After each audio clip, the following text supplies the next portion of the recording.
Okay, so it was a very good, energetic start of the second session, and I want to invite Professor Dov Shmutkin, the chairman of the next session, and actually is the head of the Herzog Center of Aging.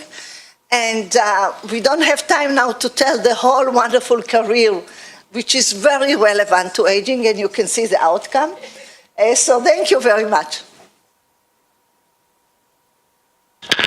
Thank you very much, Mira, actually for leading this promising and important initiative of healthy aging. We so much appreciate that. And in fact, I represent the Herzog Institute on Aging at Tel Aviv University. It is an institute that promotes research on aging in various disciplines. Our institute has been involved in much research on the national level in studies with samples representing the population in Israel, the elder population in Israel. Well, we have a session, an interesting session with 4 lectures, and we will start in the lecture of Professor Amit Gefen. He is a professor in the Department of Biomedical Engineering, and is also the Herbert Berman Chair of Vascular Bioengineering. He is going to talk about his major expertise, pressure ulcers, right? Please. Thank you very much for this nice introduction. I'd like to thank the organizers for inviting me, especially Mira. I see familiar faces from all around the campus here, and indeed there is nothing more multidisciplinary than aging, definitely healthy aging.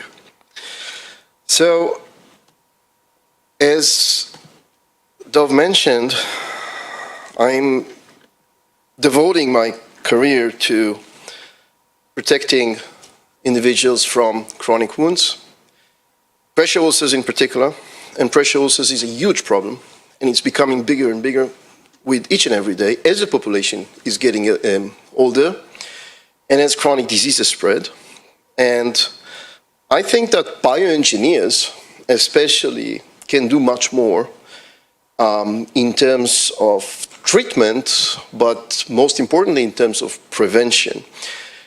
And we're not speaking just about these skin irritations. We're speaking about devastating wounds that, first of all, kill.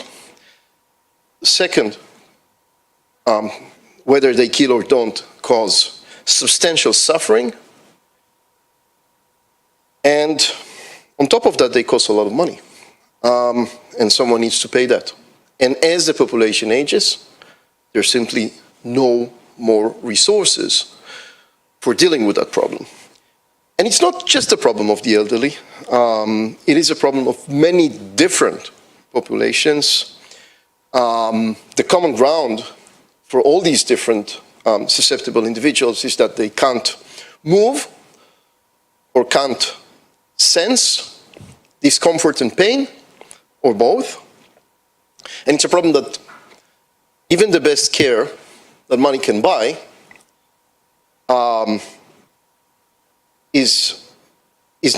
that's not yet a problem that is solved. And I'm using, much like many others, the example of Christopher Reeve, whose foundation vision was to cure spinal cord injury by regenerating the spinal cord. And that's a vision which is obviously important, and it may be here in less or more years. However, in the meantime, people are dying from pressure ulcers, and the elderly are a major part of these populations who are susceptible. So all of that points to the potential contributions in engineering that could be made to avoid or at least minimize the extent of this problem. And it's clearly an engineering type of a problem. It's a problem where body weight forces are involved. And I'm by training a mechanical engineer, so everything is a structure, including the human body. And when forces are transferred in the human body, the forces distort tissues, they distort organs, but they also distort the structures that we can't necessarily see. The microarchitecture of tissues and the cells within tissues and even the cell organelles, the structures and the vital organs within cells at a microscopic level. And all of that is influenced by mechanical forces. All of that is being compromised, or the function of that is being compromised by mechanical forces. And if we can somehow either reduce the forces or improve the tolerance of these biological structures to these forces, we can protect patients. We can protect all these different populations, including the elderly. And as you know, biomedical engineering has been pivotal in contributing to life-supporting and quality of life improving technologies. All these examples that you see here from cardiovascular or orthopedic bioengineering have revolutionized the way we treat individuals and their quality of life, including the elderly, of course. So the question is, why can't we do more for elderly care? And I think that we can, not only in terms of technological contributions, but also in terms of how we understand the etiology of the problem, and hence how we improve guidelines, clinical protocols, and standards of care worldwide. And that's where my research comes in. My approach of research is very much integrated, so I don't work with one specific or several specific model systems or methodologies. I work with whatever answers my questions, and if I don't have it in my lab, then I collaborate. And that integrated approach is typically spanning across anything that can cover these different dimensional scales that I've mentioned, from the cell scale, from the cell level to the whole body. And so it spans from cell and tissue culture experiments to animal studies, tissue engineering as a complementary or substitutive approach to animal studies, a lot of computer modeling, which I'm going to focus on today, physical models, and ultimately clinical research. And that integrated approach has proven itself over the years to be very effective in revealing fundamental mechanisms and pathways of tissue damage leading to chronic wounds and to pressure ulcers specifically that have been unknown before. And basically this slide here summarizes roughly 15 years of research into all these different dimensional scales that eventually lead to these devastating wounds that I've shown you previously. And what we've discovered essentially is that as the body is exposed to these sustained tissue deformations that are associated with either body weight forces that distort tissues, or sometimes external forces which cause the injury, such as medical devices, for example, that exert these forces, for example, an oxygen mask that you tight on your face, a very typical problem, by the way, in geriatric settings. All these forces, body weight or external, distort, as I've mentioned, cells.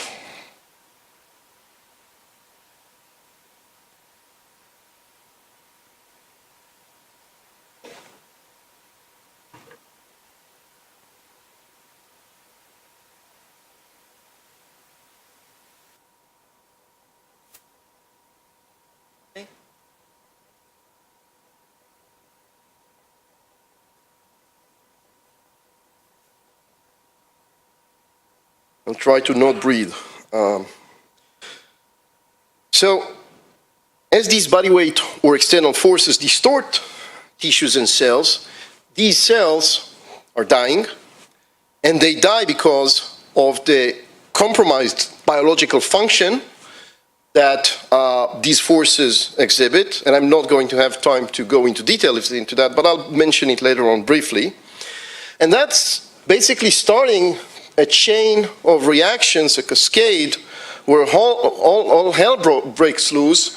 There is an inflammatory response causing inflammatory edema, which increases these forces in the tissues even further by changing the interstitial pressures, further distorting cells, further damaging the microstructures of cells, and so on and so forth. It's a snowball, and eventually, because these healthcare practitioners, typically nurses, don't have technologies, they have to wait until they see something on the skin. But at the time where they see something on the skin, there has been massive tissue damage already that has been caused, and it's obviously too late because they're basically working like the ancient Greek have worked without any technology, unlike in other fields of medicine such as cardiovascular orthopedics that I've mentioned before. They're only working with their eyes and their nose as they smell, and I'm not joking, wounds, and their fingers where they touch the skin. And that's basically what they have, which is why I'm saying that engineering can do so much more here by understanding that all of this is caused by tissue deformations, which is something that we have discovered and has not been known before, as the classic textbooks of plastic surgery, nursing, everything that, all these disciplines that have to do with pressure ulcer management, we're thinking that this is because of low blood supply, because of low perfusion to the tissues. And this is essentially not true. Obviously, because of these body weight forces, there is also compromised perfusion in the tissue. There is also compromised blood supply. But that's not what's triggering the damage, and that's not what's accelerating and escalating the damage. So how can we look internally into body tissues and structures and see the internal conditions there? As I've mentioned already, computer modeling is very effective in that. And computer modeling is now standard practice in how engineers design, particularly implantables. So all these stents and orthopedic implants or artificial heart valves that I've mentioned before are being designed with the same engineering approaches that are used for design of buildings, bridges, roads, airplanes. All of that is being simulated in computer models to look at the mechanical interactions, in this case between the implant and the tissue, and how these mechanical interactions behave under different conditions, either health conditions, body tissue conditions, or design features of the implantables. And I think that we can do essentially the same thing with all these support surfaces or preventative technologies that are now in the market with very little evidence to show efficacy.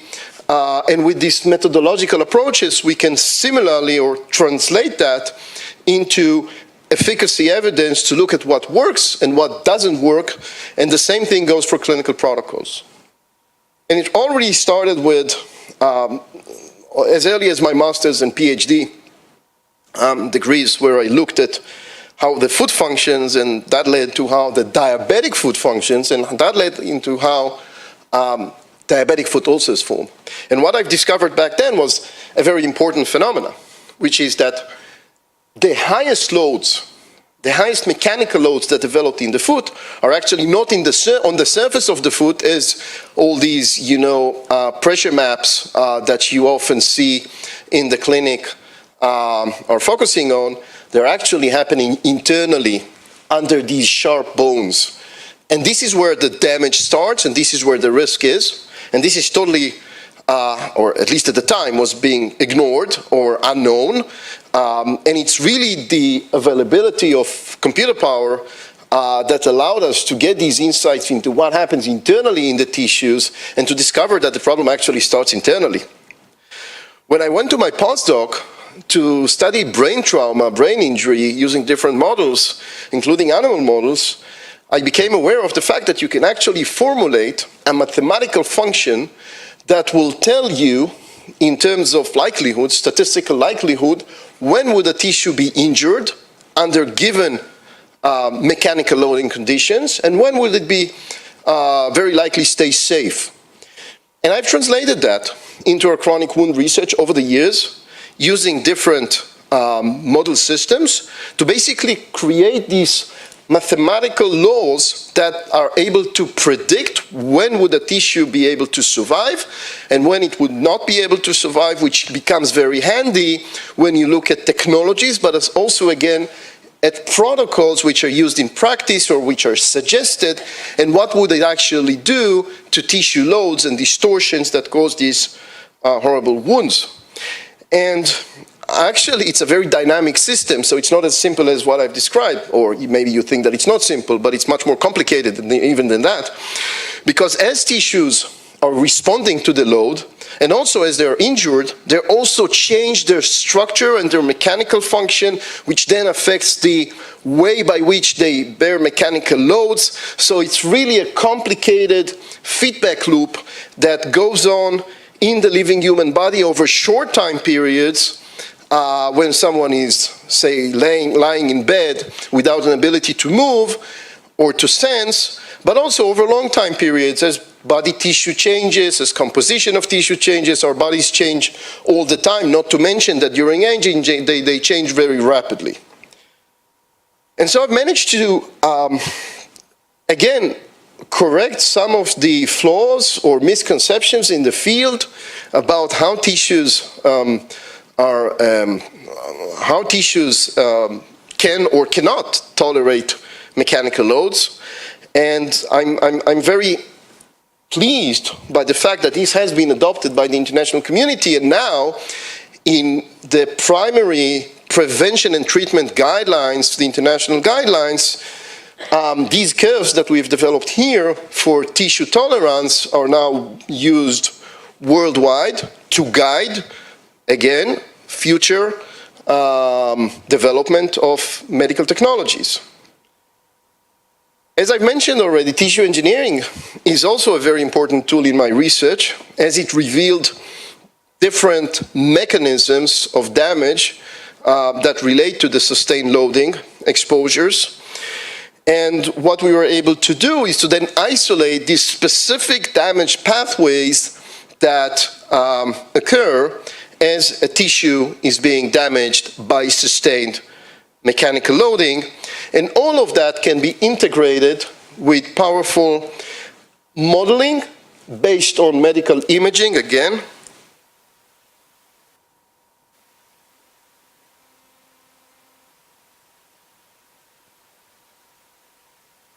Maybe.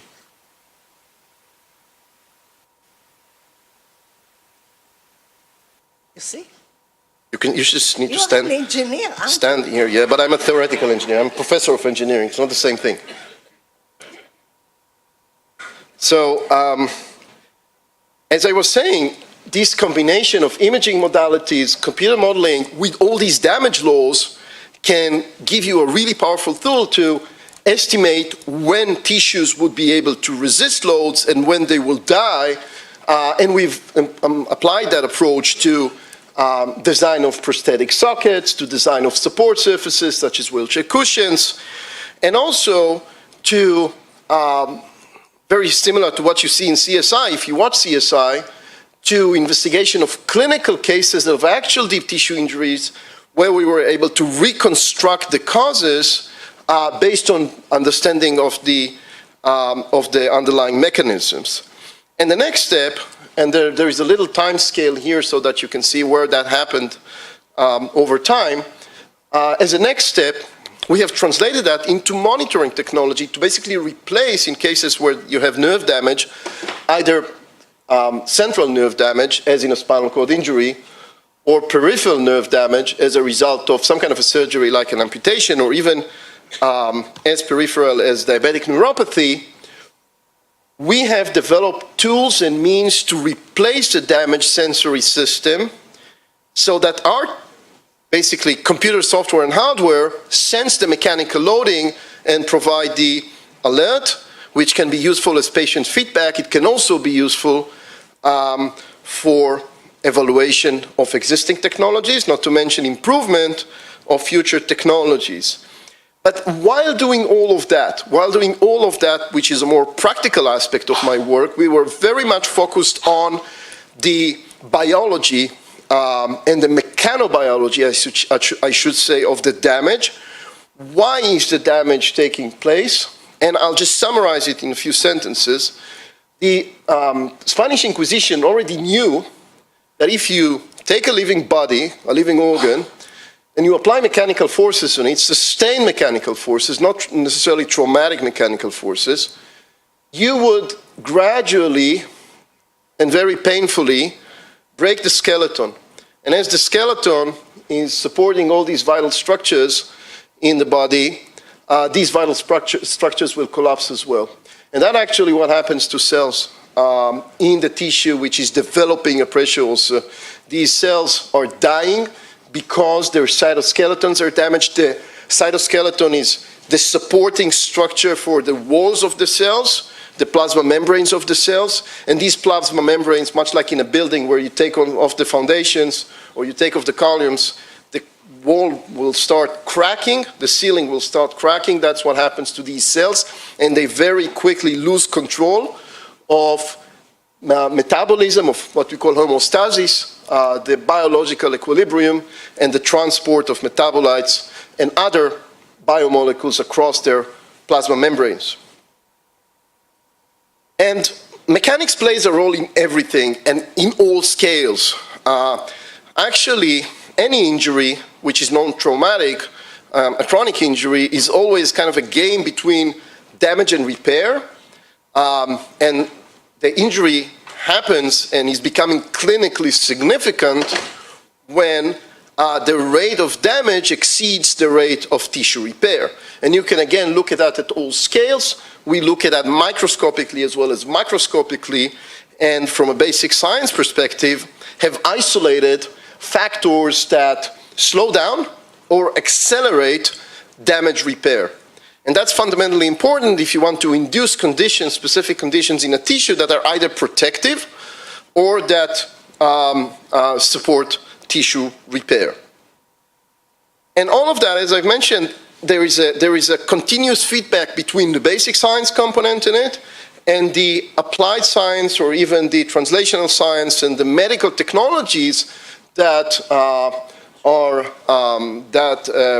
associated with how the body weight tissues take mechanical loads, bear mechanical loads. And you can use all these tissue damage thresholds that we have developed to examine from a tissue viability perspective their performances and compare different technologies in terms of how much basically save time they will buy for an individual user, considering the characteristics of that individual. Say if he's in elderly care and he has pneumonia at the same time where he needs to be protected from pressure ulcers, how would that affect the viability of the tissues and cells, and what type of protective technologies and means you need to adjust for that person. And I'm, again, very happy with the fact that all of these concepts that we have developed are now included in international guidelines. If you look at concepts that were totally new to healthcare professionals, such as mechanical properties of tissues, heat transport in tissues, and even the mere concept of tissue injury thresholds, all of that has been the result of our bioengineering research, and all of that is now well embedded into clinical guidelines. The knowledge that we have produced allows for evaluation of existing and new technologies and products. I'll just mention a few as examples, the types of technologies and products that we either research to look at efficacy of means that are already available in the clinic, or technologies that we develop ourselves. That includes, for example, dressings, not dressings used for management of existing wounds, but dressings used for prevention. They're called prophylactic dressings, which are dressings that you put where at susceptible sites, at susceptible body sites where you may expect a pressure ulcer in an individual. And these dressings act like the shock-absorbing structures that you see in cars. They basically absorb mechanical energy, and they take that mechanical energy off from the tissue. And we can, using our sophisticated computer modeling methodologies, look at how they absorb and how much they absorb and compare different technologies to look at how effective they are. Same goes with what we call smart materials. Smart materials are materials that absorb energy. They conform themselves to the structure of the body and the tissues. And by doing that, they reduce mechanical loads and the exposure to mechanical loads on the surface and internally.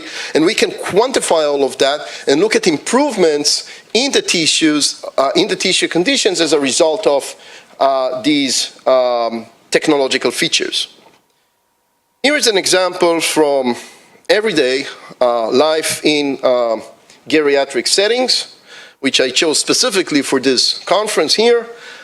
These are some images that I get constantly from clinicians. These are pressure ulcers that are caused by sitting on the toilet. In some facilities, people are even being forgotten on the toilet.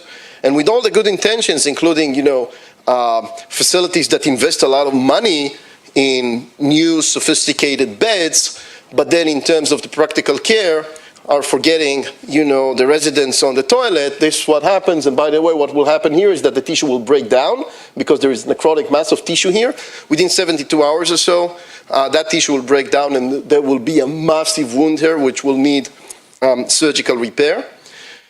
So even small engineering improvements in toilet technology, in toilet cushion technology, in selecting the right shapes, materials, structures to improve not only tissue mechanics or the mechanical conditions in tissues, but also tissue physiology. So this is just, again, an example from a study where we have embedded sensors in toilet seats to try to understand how you can improve these interface conditions between the toilet seat and the tissue to minimize the risk for what you've just seen. Very interesting results. I was actually surprised when starting this project that nobody has ever, not just in the context of elderly or in the context of pressure ulcers, has ever in the world of biomechanics thought about looking at toilet seating, which is something that I guess that most of us do every day, and even more now with the smartphones. Another aspect is, as I've mentioned already, is the heat transfer in tissues. The body is a constant heat generator. It generates heat. And that heat is being sometimes trapped between the body and a support surface, causing sometimes sweating,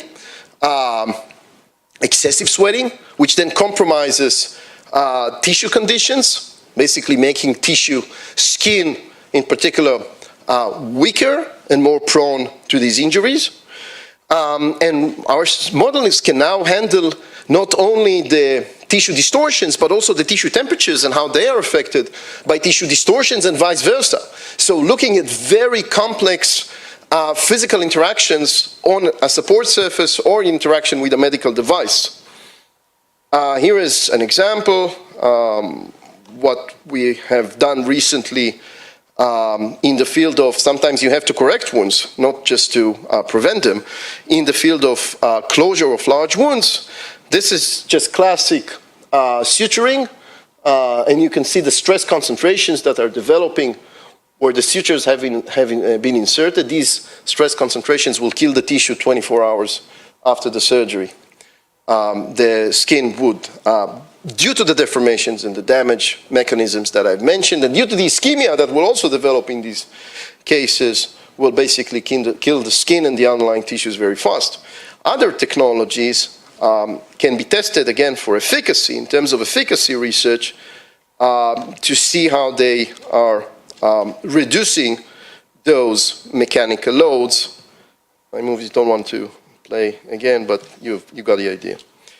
And again, looking at efficacy research is critically important for generating evidence in a world or a field which is almost lacking any evidence. Unlike, again, other fields in medicine, from ophthalmology to cardiovascular medicine, in wound care we don't have much evidence because these engineering approaches and technologies have been nearly absent in the last 20 years. And so basically I wouldn't exaggerate by saying that everything we do, or almost everything we do, is quite new, although it has been done in other fields of medicine. And I think that the work underway that we're doing is especially promising, and that's the future.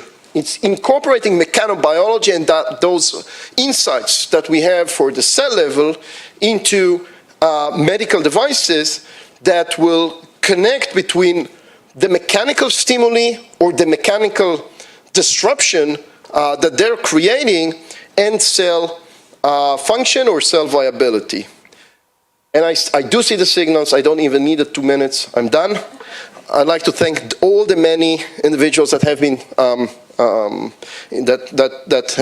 been involved in that and that have contributed to this work. Obviously, it's the work of many people, my grad students, those who graduated already, those who work right now, my international collaborations, my collaborations in Israel, and thank you very much, and I'll be happy to actually use one of them, these 2 minutes, to take a question.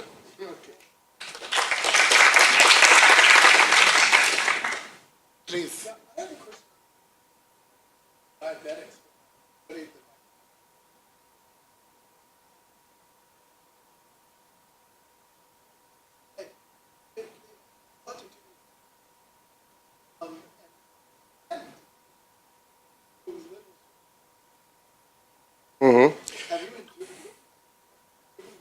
Yes, but you know, circulation starts to really play a role when tissues need repair. There's no repair without circulation because you know you need that from everything that comes right after the death of the first cells, from inflammation to actual closure. You will need circulation. My focus is actually a stage before that, where the first cells die. On another aspect of your question, there is a connection between diabetic foot ulcers and pressure ulcers, and that's a very strong connection, even though for some reason that I do understand now after 20 years of research, but I didn't understand before, these two communities who look at diabetic foot ulcers and those who look at pressure ulcers, they don't speak to each other, right? So there are a lot of complexities and issues here, which is why when I started the talk, I said, I'm really happy to see that this is so multidisciplinary because we need to basically collaborate more. Have you done anything about the stairs? That's always the case. Has nothing to do with pressure ulcers. Okay, one more question, please. Well, two questions. First question, why don't we develop pressure ulcers? Can, I mean, one position hours. So what say that the physiology is cellular functionality, not lack of. So to answer your first question, just go to Google and look for, you have like 1,000 videos which show how people sleep. You constantly move while you sleep. You constantly move while you sleep. Not always. You constantly move while you sleep. Sometimes it's micro motions, sometimes it's macro motions, but you constantly move, which is a totally different situation than a person who is not moving. To your other question, I did not say that perfusion is not important. I said that it's a second, that it's the second pathway of damage, or maybe the third actually, pathway of damage in terms of the time scale. And in terms of time scale, it does play a role, but much later, hours later, after that first deformation damage develops. Okay. Thank you.